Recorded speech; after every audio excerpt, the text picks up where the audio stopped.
What's up, friends? Welcome. It's Easy Fix here for August 2024. And come on in and get settled. Please say hello. Tell me who's here. Where are you today? Hit me up in the chat and make sure you set it to everyone so we can all meet each other. Got some great questions today for the Easy Fix. Simple premise. If you're a first timer, you send me your most perplexing question anonymously, and I give you the easy fix. Super simple, powerful. So let's jump in today. Good to see everybody. Welcome. Glad you're here. And I'm going to jump right in. As I said, some very good questions today.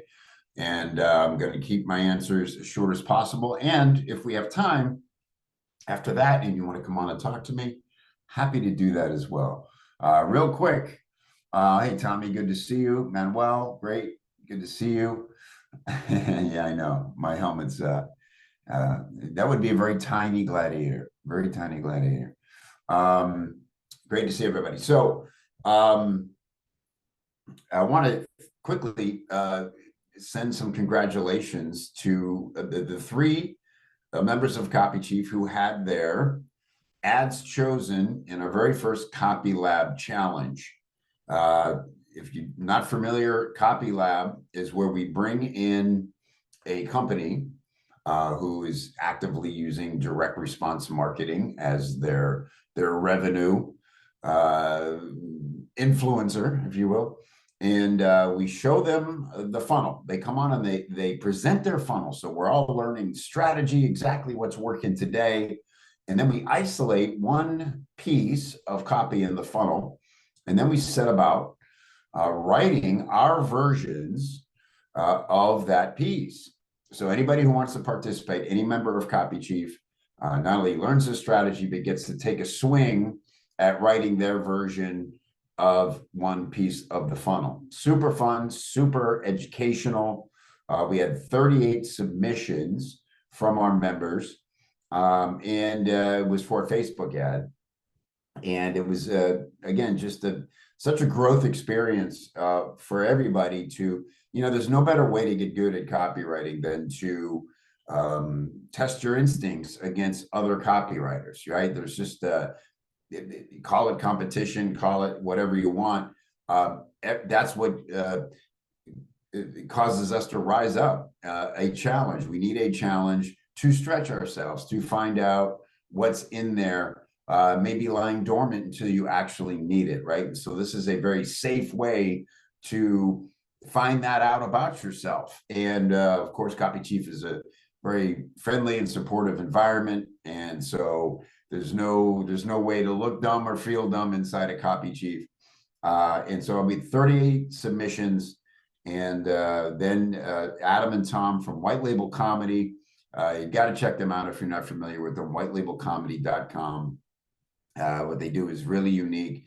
They write digital marketing assets and social media posts using TV's best comedy writers, right? So actual funny, witty, amusing, entertaining content that they produce. And they have templates and educational material on how to write such posts. So, as you know, entertainment is the king on social media, and they are the best in the business at helping you, no matter what your level of funny, write funny and amusing, entertaining, engaging stuff. So everybody wrote their version of the Facebook ad. They came on and chose three, and we spent about almost 2 hours on the call.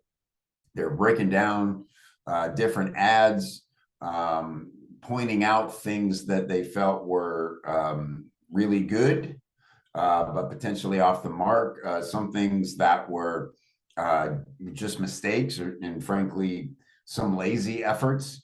And then they isolated the three that they chose and why they chose them. Again, like so enlightening. We have to learn about ourselves, right? In order to become great copywriters, we have to say, you have to be willing to try and fail in order to progress and grow. There's just no way around that. I know everybody likes to tell you you can, make 10K a month and hardly work at all, and it'll happen in 30 days. No, sorry, not the case. But the reason copywriting is, in my opinion, the best gig in the world is because it's fun. It's fun to learn. It's fun to grow. It'll always be challenging. You'll never get bored as a copywriter, and the money's damn good because you got to be good, right? So anything else, like anything else that pays well, it requires a certain set of skill and determination to get good and learn. And so, Copy Chief, we're all about the long game. And this is one way that we help you learn what it takes to play the long game, get paid really well, and have a very fulfilling career.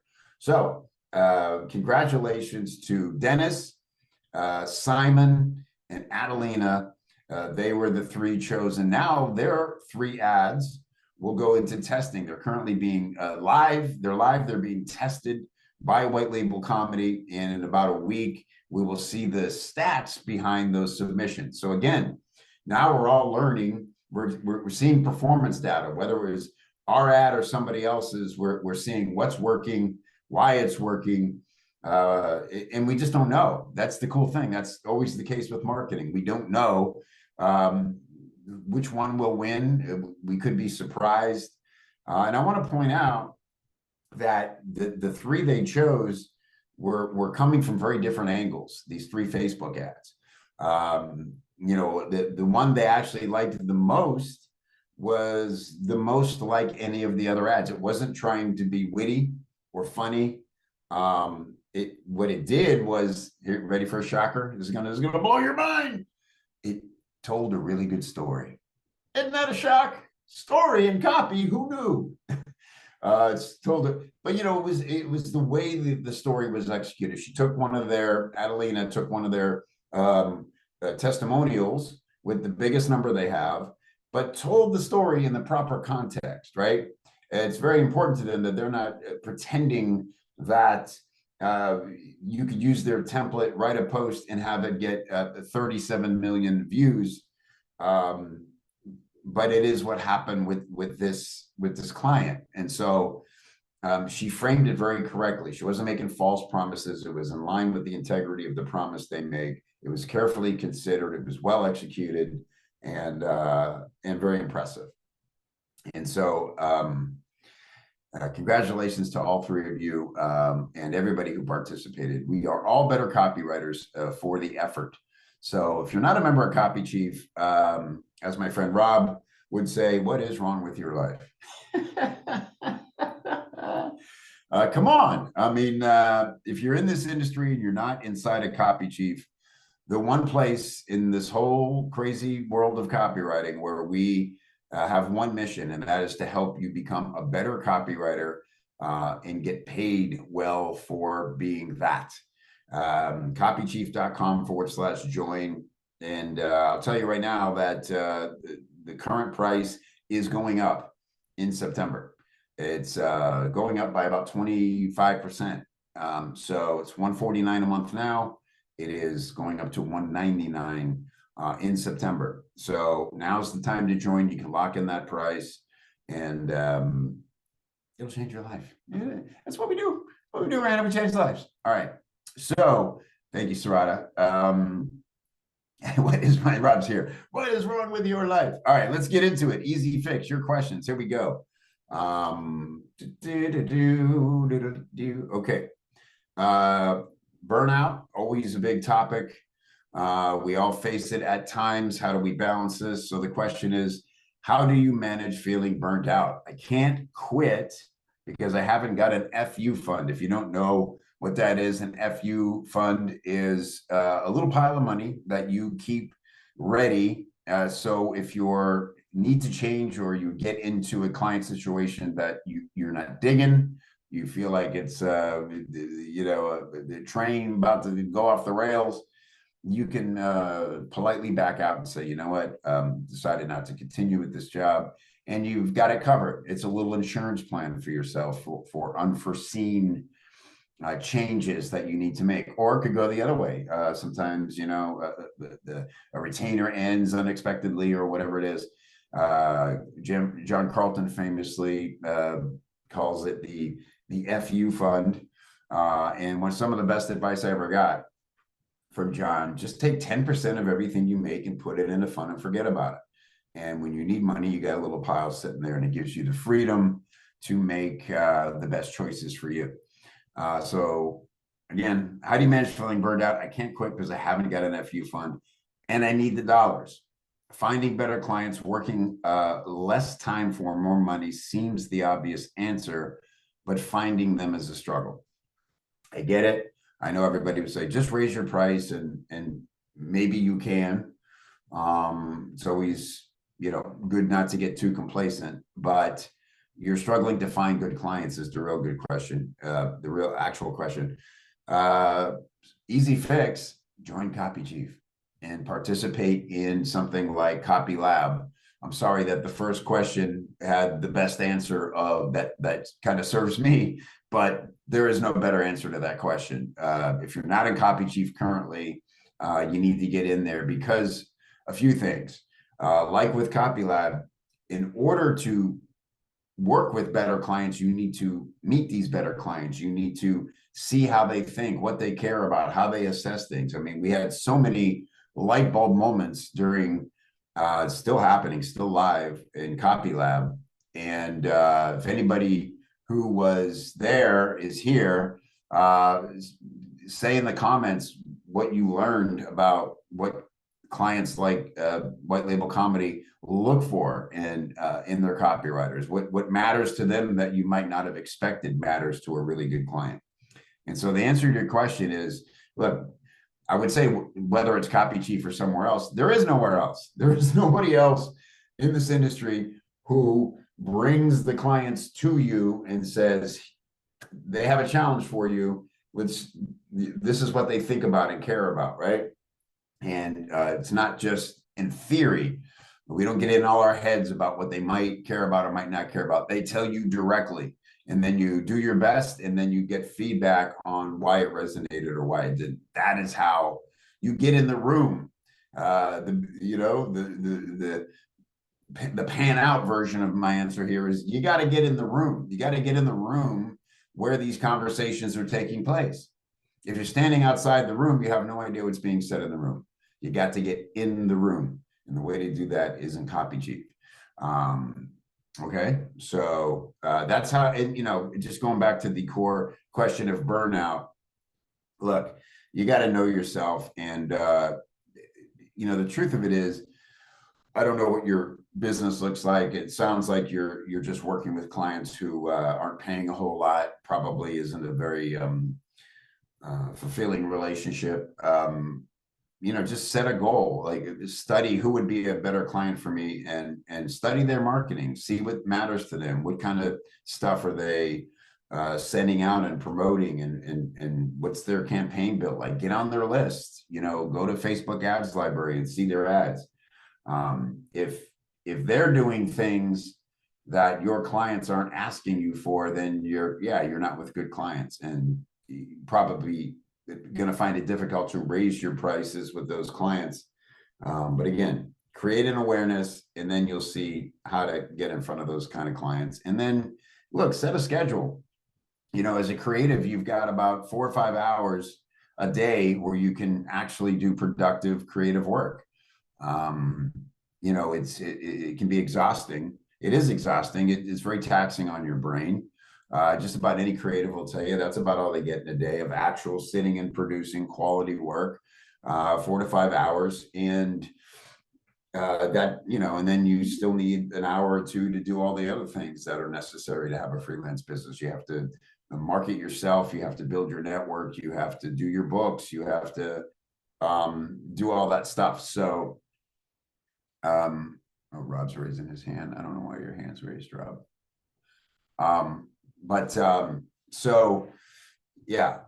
Look, set a schedule, and being a freelancer, a business owner requires self-discipline. So create that self-discipline for yourself. Toy around with different ways to work through your day.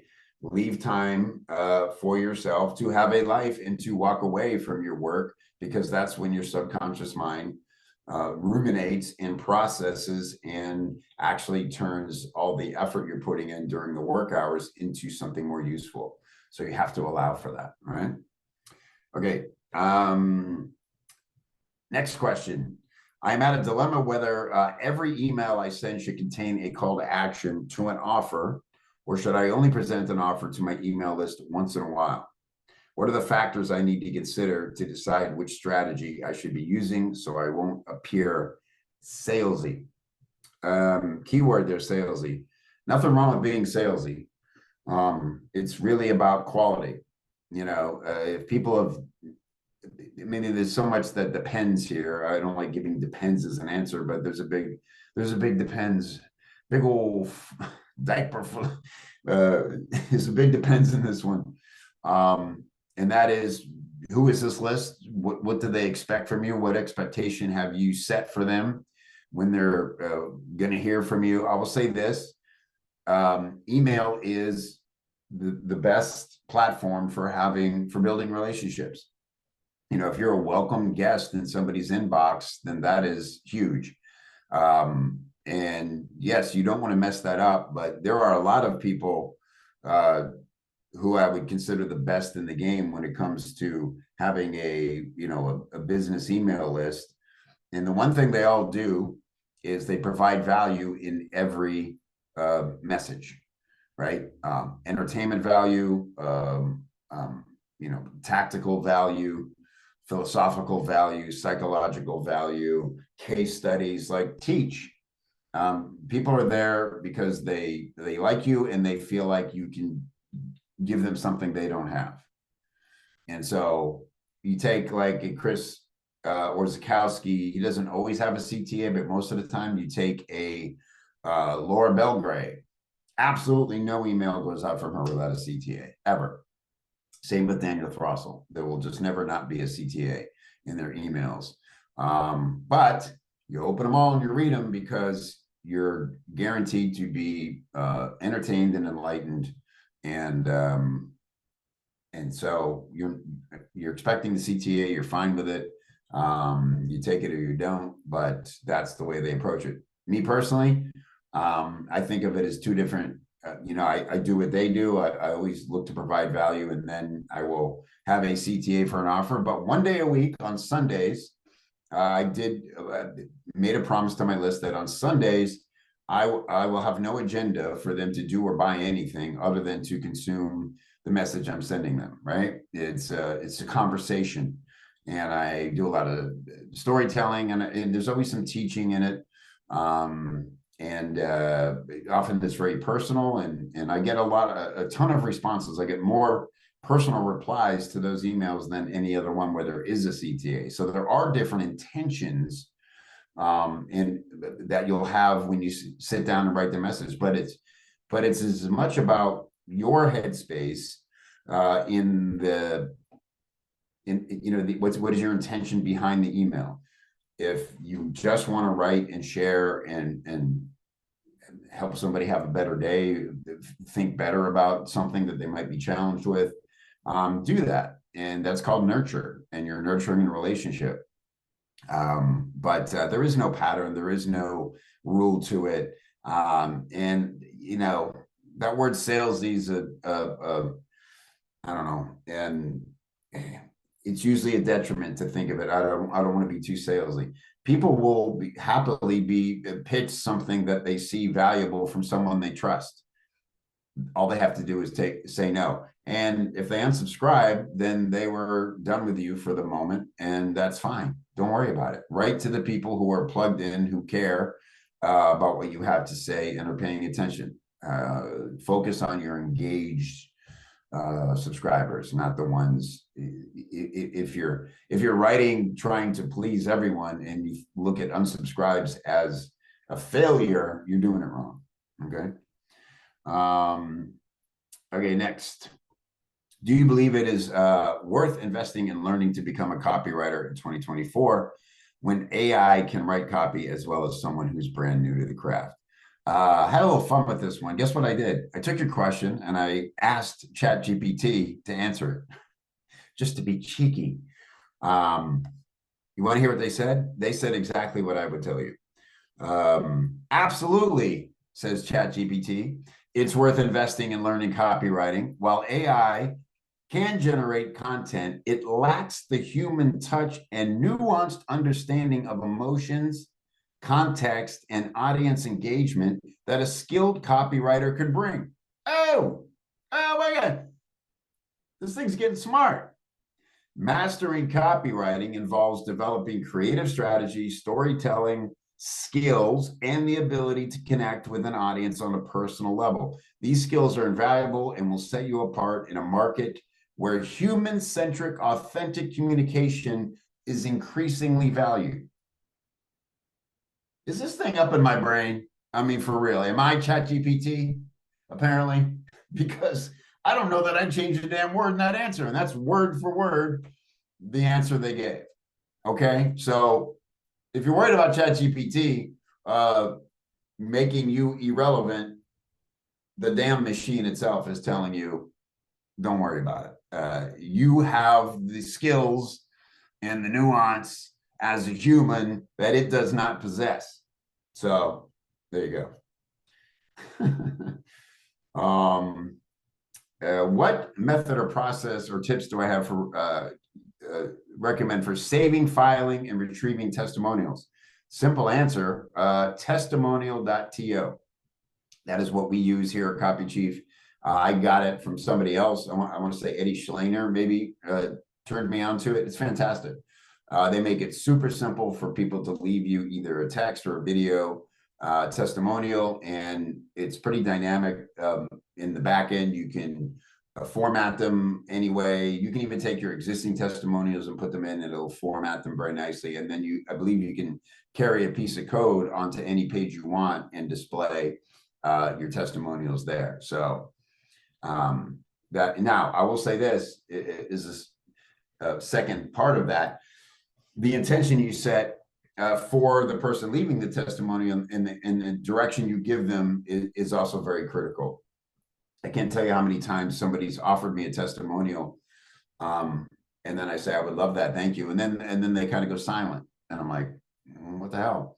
Well, now it's a task that they have to think about, right? And so it's like this little now creative task. It's like, I want to leave Kev a great testimonial, but I need headspace. I need to. So what I do is I tell them, look, that'd be great. Simply tell me like what you were doing before you found Copy Chief, how Copy Chief helped you, learn and grow and do better work, and what are some things that resulted from that. I mean, it's the simplest format of it. It's the 60-second sales, frankly. Identity, struggle, discovery, result. But when you tell them that's all I'm looking for, they go, oh, I can answer those questions. And then they give you a great testimonial. All right. So that's my other tip. And then you can send them to a link to your testimonial.to, and they can record it right there, and you got it all organized. But you got to tell them what you're looking for. Otherwise, they overthink it. And sometimes they take too long getting back to you. All right. Okay. How are we doing? Everybody good? Are these helpful? Tell me in the comments.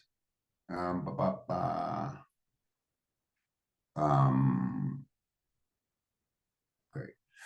Rob, did you want to jump on it and share something? I see you messaged real quick. What's up, buddy? What's happening, sir? Yeah, you can take a drink, relax for a second. Yeah, take Uh, over. there, my goodness. One little thing that to add to the answer you just gave right before, I'm not going to put the link into it until the end because I don't want anybody moving away from the conversation we're having because it's so important. However, just last night, I found an article that talks exactly about what you were talking about. And it talked about Chris Rock and Jerry Seinfeld. And it says, you collect your money at night, but you make your money during the day. Hmm. And it's talking about Jerry Seinfeld is talking about an interaction he saw that Chris Rock had with a younger comedian. And Chris asked, hey, what do you do during the day? And the guy says, well, not a lot, just hang out. And then I just, when nighttime comes, I go to these open mics and I'm really at it. And Chris went in to say, during the day is when you make your money. We collect it at night, but we make it during the day. What you're doing away from the spotlight is everything about how you're going to show up. And they even have a little bit of statistics and a little bit of studies that show how that actually works as well. But the key of it is just like what you're talking about within Copy Chief or whatever you're going to do, people, it doesn't stop. You don't just show up for game time and think you're going to get paid. You have to put in the work behind the scenes. Is what nobody ever gets to see. And when you look at those great comedians, that's what they're always talking about. Specifically, Jerry went back into this little bitty blip and he says he saw it happen in action. He said, it's the writing that you need to be great at to stay a great comedian. Hence, Mr. Kevin Rogers. He said, it's the writing. He said, those are the bullets that you're putting into the gun. It's not the gun, which is to actually be on stage. So he talked about all day long, all he does is he's writing jokes and writing and writing. That's Just the Jerry, same yeah. as you. All you're Right. constantly doing is writing, thinking of better ways to do stuff. The same thing as me. All I'm doing when nobody sees me is I'm putting in the reps to be better and to show up more competent and more confident every time I show up someplace. Yeah, I love that. Rob, you and I have often, you got your Cowboys, you're ready, camps live, you're already all in. Tonight, preseason starts tonight, so I had to, get in the mode. Oh, exciting. Really? They have a game tonight already? Well, Cowboys don't, but it's the first preseason game. It's a Hall of Fame game. Yeah. Oh, that's tonight already? Oh my Yep. goodness. I'm out of touch. Okay. But you and I often talk about, we love coaching athletes who have become copywriters, right? Or have an athletic background. And I watch a ton of sports documentaries. And that's what you see. If you ever watch Hard Knocks, you get to see the work. And these guys aren't getting paid for the game. They're getting paid to perform in the game, but they're getting paid to show up at camp and get to know their teammates, get in a rhythm with the quarterback or whatever it is, their coaches. That's the work. So great point, well taken. And a great story. Hadn't heard that. Yeah. Killer So, advice, we especially for so comics much proof. who are so lazy. All right, buddy. Thank you. All right. That's Rob Tillman. If you don't know, that's my partner. That's our director of innovations here in Copy Chief, and a phenomenal coach as well, as you can see. Okay, how do you over deliver for clients such that they'd be willing to refer you? A bit of a cheeky question, but basically I've always struggled with figuring out how to go above and beyond without burning out. And often, especially if I'm new, I'm uncertain whether I can really knock it out of the park for clients. Okay, kind of two different questions here. One is a confidence question, but let's focus on the over deliver part. Here's my answer. Over deliver does not mean more volume. It's something people get wrong a lot. It's like, oh, they asked for 4 emails, I'm going to give them 8. That's not over delivering. That is just doubling up on volume, right? Now, if you write here's what I recommend in a situation like that to isolate that example. Don't give them more than they asked for, because that now you've created scope creep when you weren't asked to, right? Scope creep happens all the time, but usually you have to fight back against it. Don't create it for yourself. So over deliver isn't giving them more than they asked for. It's giving them things they didn't expect. All right. So here's an example I wrote down. Share your findings in a useful way. It's about more care, right? Where the gold is for over delivering is in your research. For instance, let's say that your client is struggling to get better engagement on YouTube, right? And so they're saying, hey, what do you suggest? We need better titles and thumbnails and captions. And you say, okay, well, instead of like going to study how to write great YouTube captions, find out how to analyze the performance of their videos and compare it to their competitors. And what can you find in what some of their competitors are doing that they could be doing that would really move the needle more than just better thumbnails? That's over delivering.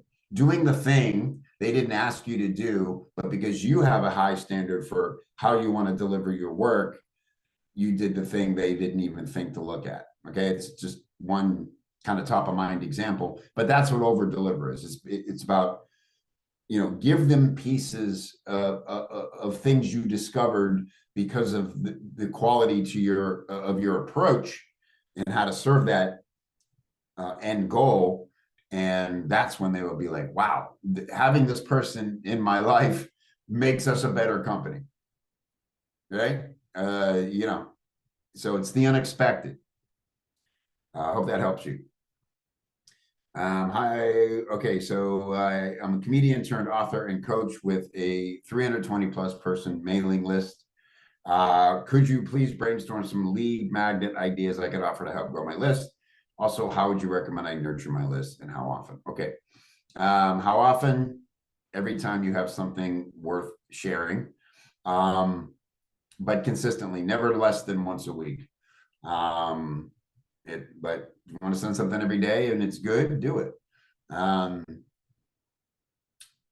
Okay. Here's the thing with the lead magnet. One problem, one solution.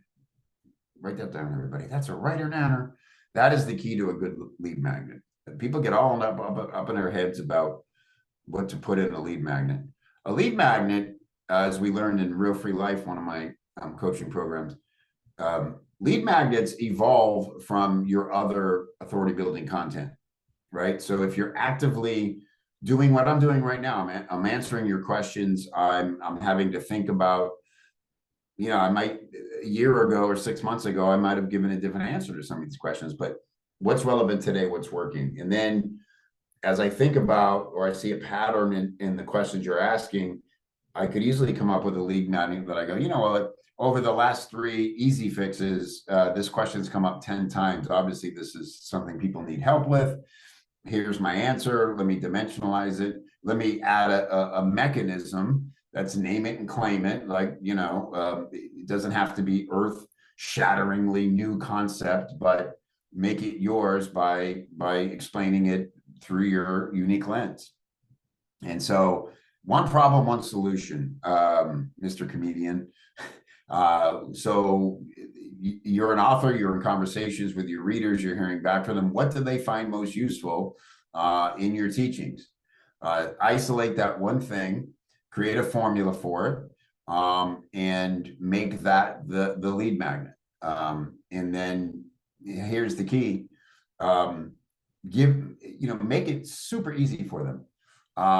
You're a comedian, and if you're teaching humor, then people love to have a trick to feel more funny, to be more funny, to execute a punchline, tell a joke.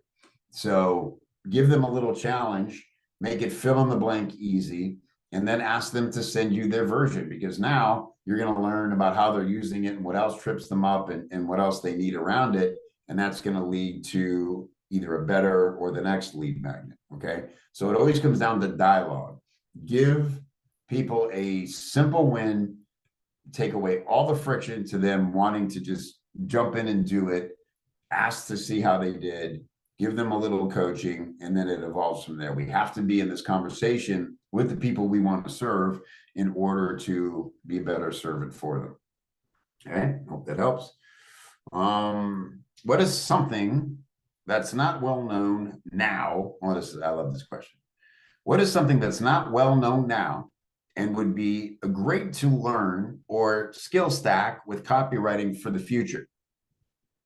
Like if I learn this thing now, in 5 years from now, I will say, damn, I'm glad I started with this early. What's that thing?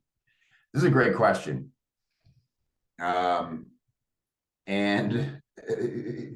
you may predict the answer. I can't tell you that. How could I know that? I can't, because here's the thing. So many things change all the time. Platforms, mediums, methodology, algorithms. And so if you're focused on tactics, you're guessing, because the way you phrase it is a little like a stock tip. I guess, right? In stock tips are what they are. Sometimes they pay off in a big way, and other times they completely miss, but you have to use your own filter. And really, you just have to be up on the market. What is the market saying, doing, what's working, what isn't? Having that knowledge. I will say that's one part of the answer. Get plugged in to a place, a community with clients who are keeping their eyes on the trends. That's more valuable than having a crystal ball, or I should say more realistic. Um, and here's the other thing, two other things. As a copywriter, relentlessly seek to master the psychological fundamentals of salesmanship, because those things have not changed in hundreds of years and are going to be very slow to change if they do anytime soon. And so you can adapt to other changes in the market, but there's not a it's not Back to the Future. You're not aware that lightning is going to strike the clock tower on a certain day and you're going to cash in. That's not how this game works. And you certainly wouldn't want to be sitting idle waiting for that moment anyway, right? So go deep on the fundamentals. Just become a master salesperson.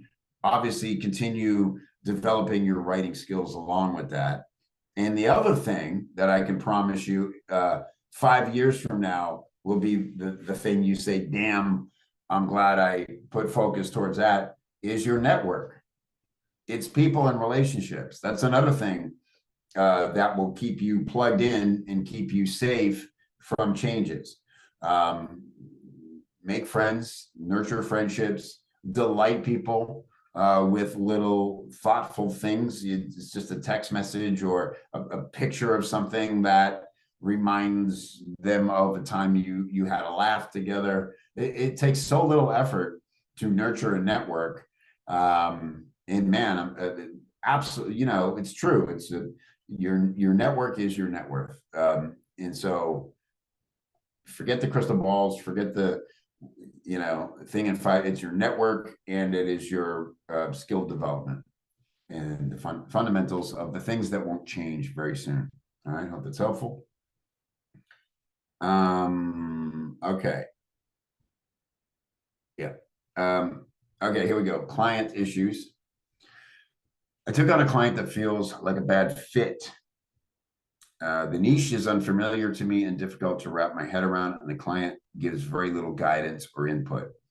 I'm doing too much of the heavy lifting, especially for the rate I'm charging. I think this would have been a good no. If you're unfamiliar in Copy Chief in the coaching groups, we talk about the value of a good no. Any advice for a graceful exit, or how long I should hang in there to see if it gets easier? Okay, two questions here. Talk about graceful exits in a minute. How long you should hang in? Look, you gotta consider all the factors. Are you learning a lot? It sounds like you're probably not, because you're not getting a lot of guidance or input. So there's probably not a ton of value in that. How bad do you need the money right now?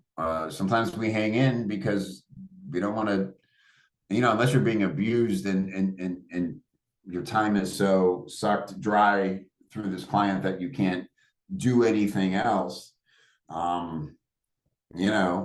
Nice to replace money before you turn it off.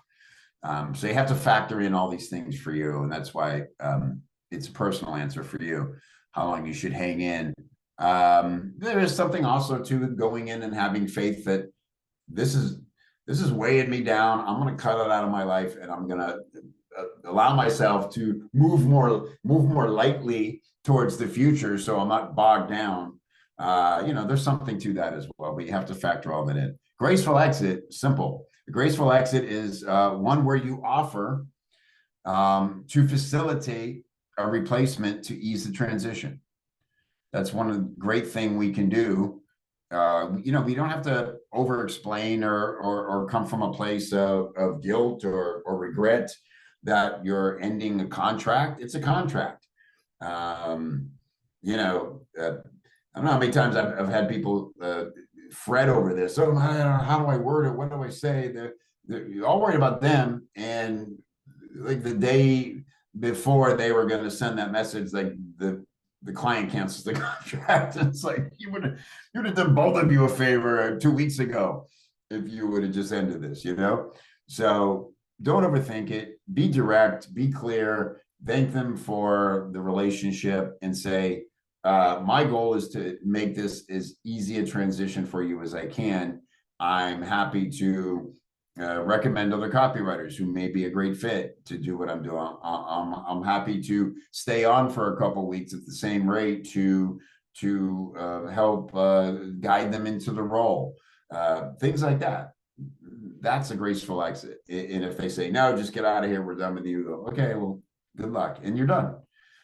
If they allow you to do that, I've seen that offer turned into better scenarios for the copywriter. You know, I've seen them offer to do that. The client's like, okay, that'd be awesome. That'd be really helpful. Thank you.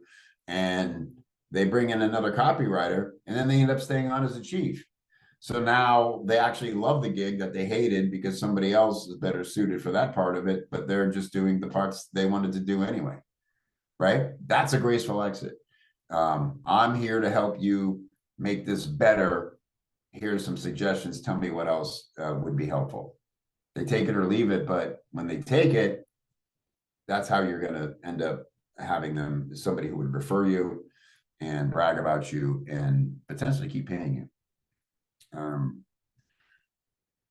Okay. How may I learn email copy in 3 months and land a client to pay my school fees? Are you in the right place? You know, it's me, right? It's Kev Rogers. I'm not, this is easy. Now, fair question. It's the wrong question. It can be done. But I'll tell you this, when you go into copywriting thinking only about how to get a certain amount of money in a certain time, you're really just, I think you're a victim of a lot of bullshit promises that people love to make in this industry. And so I would tell you it's the wrong question. However, let's just assume you have a real knack for writing copy. You've been studying it for a while, just haven't had a client yet. And you have every intention of delivering and over delivering for whatever client you get, and can earn enough to pay your school fees. Fantastic scenario. All for that. For that, I recommend Email Copywriting Academy.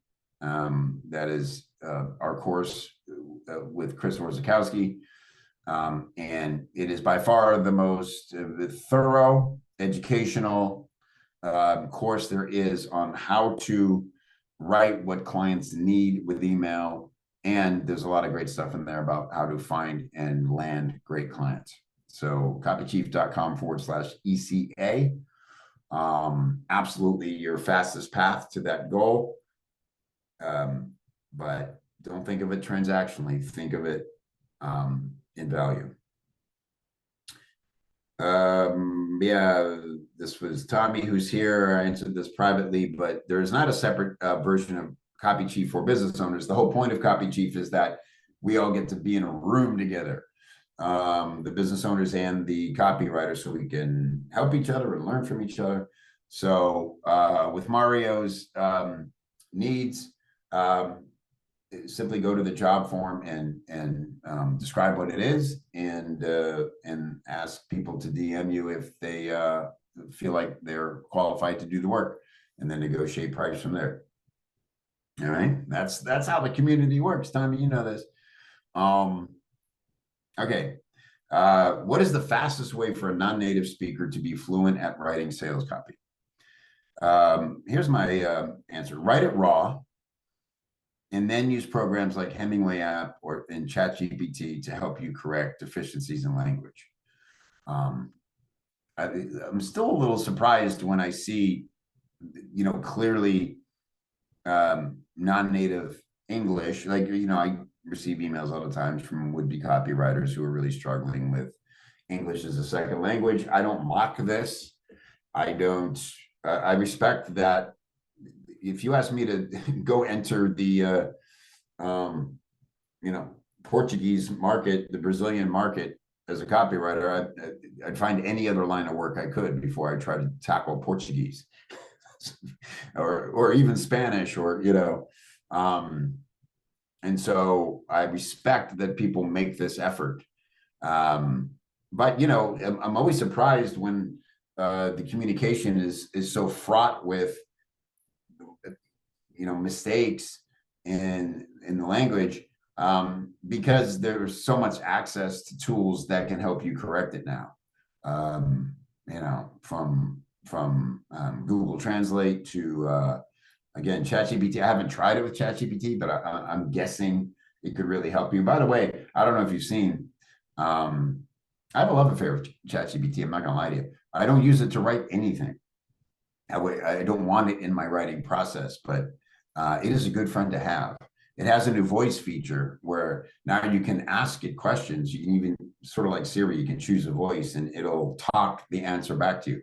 Here's a good, and so before I get a rabbit hole, do that. I think it'd be really useful to have the voice say, hey, you just tell it what's going on. Hey, I'm from India, wherever, and this is my native language, and I'm trying to master the English language, and I really want to speak fluently. How can you help me do this better? It'll tell you some examples. Okay, show me something you've written, or relay a conversation you've had recently that you felt, had this problem. And then you do that, and it'll probably repeat back to you in a voice, like, say it this way instead. Freaking amazing, right? So look for tools that help you, and then just take notes. Oh, okay, I get it. I thought you said this that way, but they say it this way. Okay, there's one, tick it off. I won't make that mistake again. And just, keep notes and iterate until you're speaking fluently. I don't think there's another way. And it's, again, it's a process. You're asking the fastest way. It's going to be a process, but the fastest way to send a message tomorrow that has a better English is to run it through a program who can identify how to correct it. Okay, Kevin, in your work, do you find clients who want short or long form copy for video scripts and also want the copywriter to write scene and camera notes for the video team as well? Yes, suggestions at least. Depending on the scenario, I mean, they're probably not expecting you to be a film director, but you want to have a vision for how it'll look on the screen, particularly if you're writing video. I mean, right? It's obviously a visual format.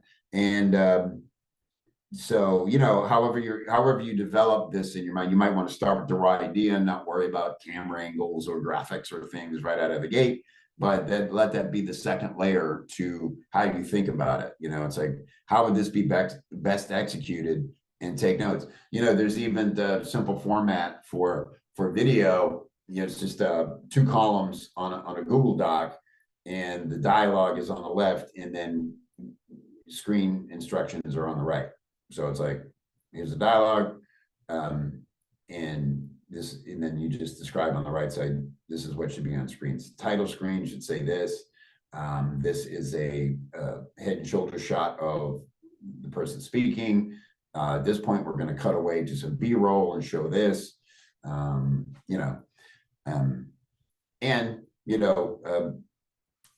really appreciate that. Whether they use it all or not, depending on the team structure, it's great, great skill for you to develop. And again, another way to kind of over deliver if they're not asking for it. All right.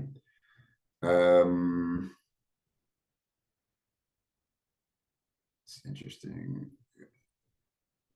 Again, some of these questions are just, they're getting better every week. I appreciate that the right people are coming to this and asking really intelligent questions. But here's the thing, and then again, I have no idea where you're from or if being non-native is an issue. I think a big part of it, just to go back to that for a second, it's just about your clarity of thinking. I don't think people care so much when it comes to copy. If you're writing to a North American audience and you clearly sound non-native, yeah, that's a problem. But when you are just reaching out to communicate with somebody, the clarity of your thought and question and the intention behind it is more important than getting the words perfect.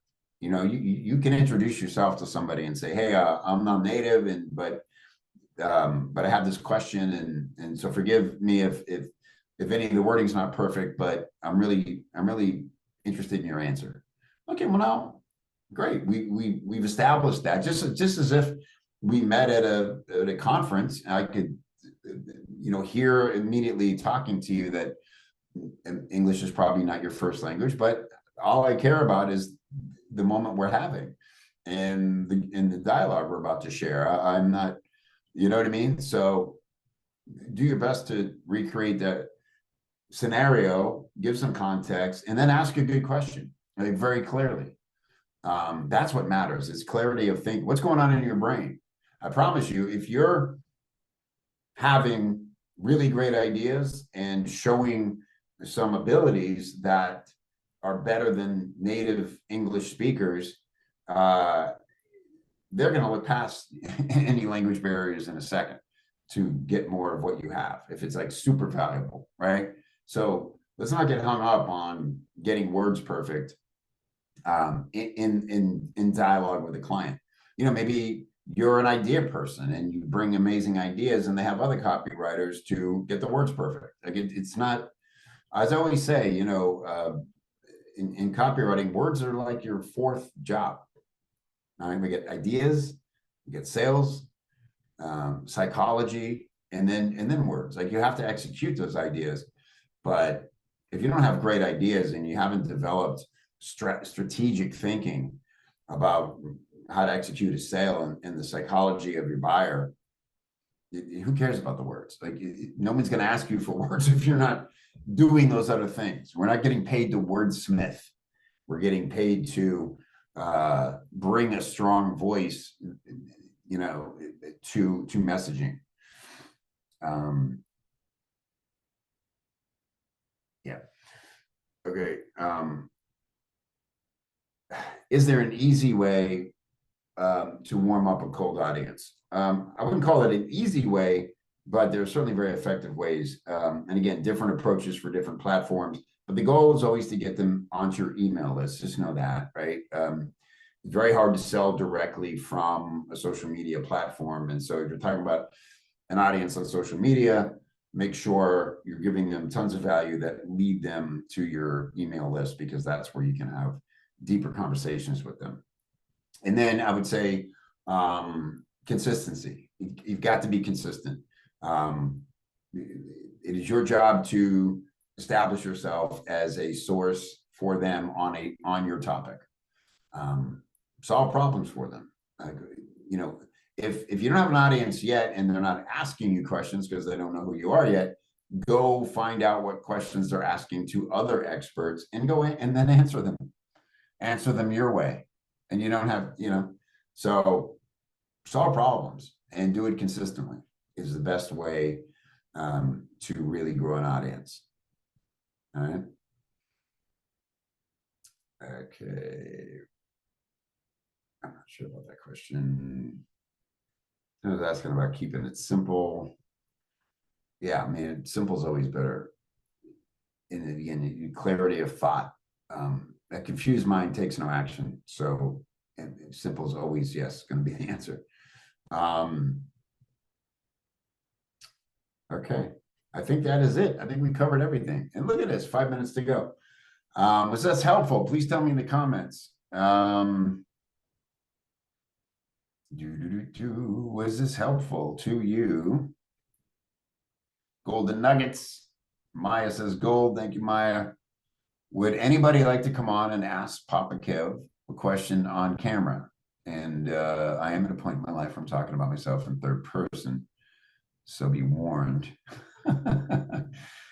Anybody want to pop on and I guess Serrata test is, oh, that's weird. That defaulted a bunch of your names to Serrata test. That's it. I don't know how that. Zoom's always got surprises up their sleeves, don't they? Things, new little. Okay. So if you want to come on and ask me a question, raise your hand and I'll bring you on. If not, we will call it a day. Nobody? I don't see anybody. Okay. Awesome. Yeah. Share your name and raise your hand. I'm not seeing anybody. Okay. Thanks, everybody. I appreciate the questions. Keep them coming. Spread the word. This is a free service because it's my joy. As you can see, I get excited. I love helping people. I've been hanging around this industry for 20 years to not share some of what I'm learning. So I hope it's useful. And thank you for supporting each other as you always do. And again, if you're not in Copy Chief, get yourself into Copy Chief. It is absolute revival inside of there. We're doing so many exciting things beyond just Copy Lab to get you and keep you engaged in growing and learning and building that network. Don't go another day without being inside the walls of Copy Chief. I appreciate you, and I'll see you on the next one. Bye-bye.